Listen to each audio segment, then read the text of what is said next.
পারে না, আমাকে আল্লাহ ইনভাইট করেছে, দ্যাটস ওয়াই আমার যাওয়া। আসলে সবাই চাইলেও কিন্তু পায় না, অনেকে কোটি কোটি টাকা থাকে বাট যেতে পারে না। কিন্তু মাশাআল্লাহ আমি যেতে পেরেছি, এটা আমি লাকি মনে করি। আর আমি প্রতি বছর যেতে চাই একবার করে উমরাতে।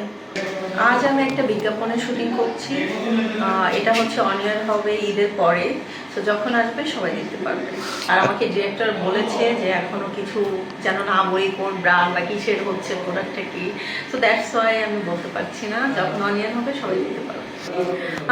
আমি তো অনেকদিন ধরেই উমরাতে ছিলাম, সো আমার ঈদের কাজ করা হয়নি। ঈদের পর থেকেই আমি কন্টিনিউ কাজ করব।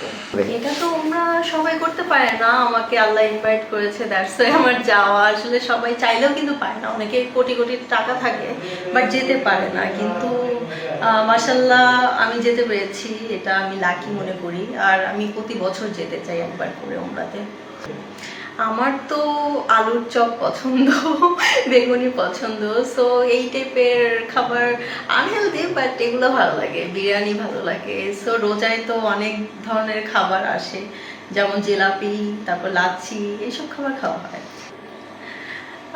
জিলাপির সাথে মিক্সড করে মুড়ি, যেটা ওইটা পছন্দ করি না। আলাদা জিলাপি থাকবে, আলাদা মুড়ি থাকবে। আমি বুঝি না, মানে জিলাপি মুড়ির মধ্যে কেন জিলাপি দিবে?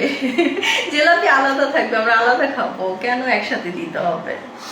আজকে আমাদের এখানে মানে শুটিং সেটে আমাদের কিন্তু আলাদা জিলাপি দিয়েছে, আলাদা মুড়ি দিয়েছে, একসাথে মাখায়নি। সো অন্য অন্য শুটিং সেটে আমি শুনেছি সব নাকি একসাথেই মাখায়। সো এটা কেন করে? এটা করা উচিত না।